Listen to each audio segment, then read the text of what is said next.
दोस्तों, एसआईआर की प्रक्रिया के तहत गुजरात से एक बड़ी खबर निकल कर आ रही है। गुजरात से बताया जा रहा है कि लगभग 53 लाख लोगों के नाम कटने जा रहे हैं। क्यों कटने जा रहे हैं? कई लाख लोगों के नाम डुप्लीकेट पाए गए हैं। 17 लाख से ज्यादा लोग मृत घोषित पाए गए हैं और जिनका नाम वोटर लिस्ट में आज भी है। जी हां, साथ ही साथ महाराष्ट्र से एक और बड़ी खबर निकल करके आ रही है, जिसमें एक ही इंसान के 268 संतान हैं। यानी एक ही इंसान के 268 बच्चे हैं। मतदाता सूची में स्कैम पाया गया है, जिसकी शिकायत चुनाव आयोग तक पहुंचा दी गई है। खबरों में आज विस्तार से बातचीत करेंगे इन दो खबरों पर, एक गुजरात से और एक महाराष्ट्र पर। सबसे पहले आपको लिए चलता हूं गुजरात से खबर निकल करके आ रही है कि एसआईआर की प्रक्रिया के तहत 53 लाख लोगों के नाम काटे जाएंगे। खबर को देखिए, यह खबर है आज तक की और लिखा गया है गुजरात में एसआईआर प्रोसेस के बीच 53 लाख नाम कटने जा रहे हैं। आपको जानना है कि कौन है, आगे आपको बतलाऊंगा। लेकिन उससे पहले एसआईआर की प्रक्रिया को लेकर कल भी सुप्रीम कोर्ट के अंदर सुनवाई हुई और मैं आपको बता दूं कि बीएलओ को लेकर के काफी सब चीजों पर जो है छूट मिला है। अब कोई भी बीएलओ दबाव में काम नहीं करेंगे, क्योंकि उनके लिए कोर्ट का दरवाजा खुल चुका है। अब वो एक अलग मसला है कि कोई बीएलओ राज्य सरकार के खिलाफ कैसे जाकर के सुप्रीम कोर्ट का दरवाजा खटखटा सकता है, कैसे अपने ही सरकार के खिलाफ जो है जाकर के सुप्रीम कोर्ट का दरवाजा या फिर कानूनी दरवाजा खटखटा सकता है, एक अलग मसला है। बहरहाल बीएलओ को छूट मिल गई है। खबर में देखिए, खबर में लिखा क्या गया है, गुजरात में वोटर लिस्ट एसआईआर प्रक्रिया के दौरान पता चला कि 17 लाख से ज्यादा मृत वोटर अभी भी रजिस्टर्ड हैं, यानी मतदाता सूची में है, मौजूद हैं। आगे देखिए, इसके साथ ही लाखों वोटर गायब हैं। लाखों वोटर जो है गायब हैं, लेकिन वोटर लिस्ट में नाम है। आगे चलते हैं, दोहराए गए स्थानीय रूपों से हस्तांतरण पाए गए हैं। कई लाख लोग ऐसे हैं जो दूसरे जगह पर भी हैं और दूसरी जगह पर शिफ्ट हो गए हैं। डिजिटलाइजेशन को लेकर कहा जा रहा है कि बहुत जल्द उस पर खुलासा होगा, यानी 11 दिसंबर तक पूरा फाइनल हो जाएगा। लेकिन खबर में एक चौंकाने वाली बात यह है जो मैं आपको बताने जा रहा हूं। इसमें लिखा गया है और इसकी जानकारी खुद सीईओ ने दिया है, यानी कि चीफ इलेक्टोरल ऑफिसर ने दी है इसकी जानकारी, जो गुजरात के हैं। उन्होंने कहा कि मौजूदा जो लिस्ट है जिसमें 17 लाख लोग मृत पाए गए हैं। आगे इसमें देखिए लिखा गया है, जबकि 6.14 लाख से ज्यादा वोटर जो है अपने पते से गायब पाए गए हैं। आगे चलते हैं, 30 लाख से ज्यादा वोटर हमेशा के लिए ही चले गए हैं। ध्यान रखिएगा इन आंकड़ों पर। आगे देखिए लिखा गया है, बीएलओ साहब ये कह रहे हैं कि लगभग 3.25 लाख से ज्यादा वोटर रिपीट कैटेगरी में हैं, यानी दो जगह पर नाम है। और इसका साफ मतलब है कि उनका नाम एक से ज्यादा जगह पर है। यह खबर गुजरात से आ रही है। सोचिए कि हाल ही में लोकसभा का चुनाव हुआ और किस तरीके से वहां पर प्रचंड जीत मिलती है। उससे पहले भी आप देखेंगे कि गुजरात और उत्तराखंड की चुनाव जो विधानसभा का होता है वो भी एक साथ होता है, वहां पर फिर भी कोई प्रक्रिया को नहीं देख रेख किया जाता है।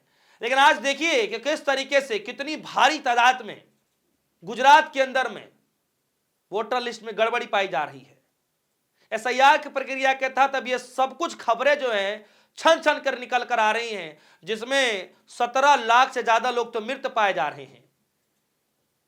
कई लाख वोटर ऐसे हैं जो डुप्लीकेट हैं, कई लाख वोटर ऐसे हैं जो दो जगहों पर हैं, कई लाख वोटर ऐसे हैं जो दूसरे जगह जा चुके हैं, गायब हैं एक तरीके से कहा जाए। लेकिन फिर भी गुजरात मॉडल को लेकर के वाहवाही लूटी जाती है। इस खबर को जरा देखिए, यह खबर तो उससे भी ज्यादा भयावह है खबर, और यह खबर इसलिए इंपॉर्टेंट है क्योंकि महाराष्ट्र से है। महाराष्ट्र में पिछले ही दिनों एक खबर निकल करके आई कि पूरे महाराष्ट्र के अंदर 11 लाख जो मतदाता हैं वो डुप्लीकेट हैं। यह खबर है द वायर की, और मैंने आप सभी को दिखाया था किस तरीके से। जरा आप देखिए फिर से इस खबर को मैं फिर से पढ़ देता हूं आप सभी के सामने। मुंबई की मतदाता सूची में 11 लाख डुप्लीकेट नाम, नांदेड़ में कोचिंग सेंटर के पते पर 10 सैकड़ों वोटर।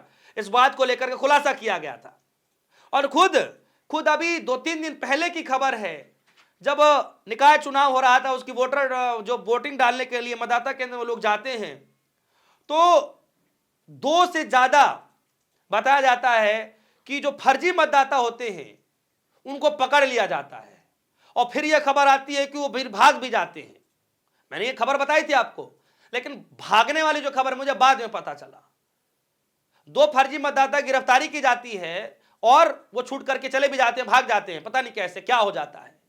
और फिर से मैंने महाराष्ट्र में आपको खबर बताई थी कि किस तरीके से एक व्यक्ति जाता है वोट डालने के लिए और उसको बाद में पता चलता है कि उसका वोट तो किसी और ने पहले ही डाल दी। और आज एक खबर निकल कर आ रही है, जरा खबर की हेडलाइन देखिए, न्यूज 24 की खबर है, और हेडलाइन देखिए लिखा क्या गया है, आप भी इसको पढ़ेंगे तो समझ में आएगा। इसमें लिखा गया है, एक पिता की 268 संतानें, यानी पिता एक और 268 बच्चे, कैसे हो सकता है, कैसे पॉसिबल है? और ये वोटर लिस्ट में पॉसिबल कराया गया है। लिखा है, पनवेल मतदाता सूची में बड़ा घोटाला, चुनाव आयोग तक पहुंचा शिकायत। जी हां, यह शिकायत चुनाव आयोग तक पहुंचा दिया गया है, लेकिन राजनीतिक गलियारों में इस खबर के आने के बाद हलचल मच गई, तहलका मच गया कि इतनी भारी गड़बड़ी, इतना बड़ा स्कैम, वो भी वोटर लिस्ट में कैसे हो सकता है। दरअसल दोस्तों, इसमें यह कहा गया है, मैं आपको पढ़ करके बता दूं, इस खबर में थोड़ा सा बारीकी से आप समझिएगा, तब आपको खबर समझ में आएगा कि दरअसल ये खबर किस तरीके से जो है बनाई गई है।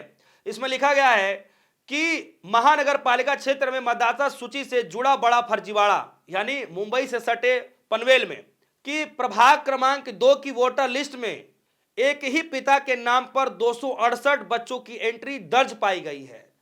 अधिकतर युवक उत्तर प्रदेश और मध्य प्रदेश से हैं। यह भी ध्यान कीजिएगा कि जो बच्चों के नाम हैं वो बच्चे ज्यादातर उत्तर प्रदेश के और मध्य प्रदेश के हैं, और महाराष्ट्र के पनवेल की यह खबर है, वहां की वोटर लिस्ट है, और एक पिता के 268 बच्चे हैं, और बच्चों के अधिकतर की जो संख्या है वो उत्तर प्रदेश के नाम से है, मतलब उत्तर प्रदेश से पाए जा रहे हैं, और मध्य प्रदेश में भी शामिल हैं।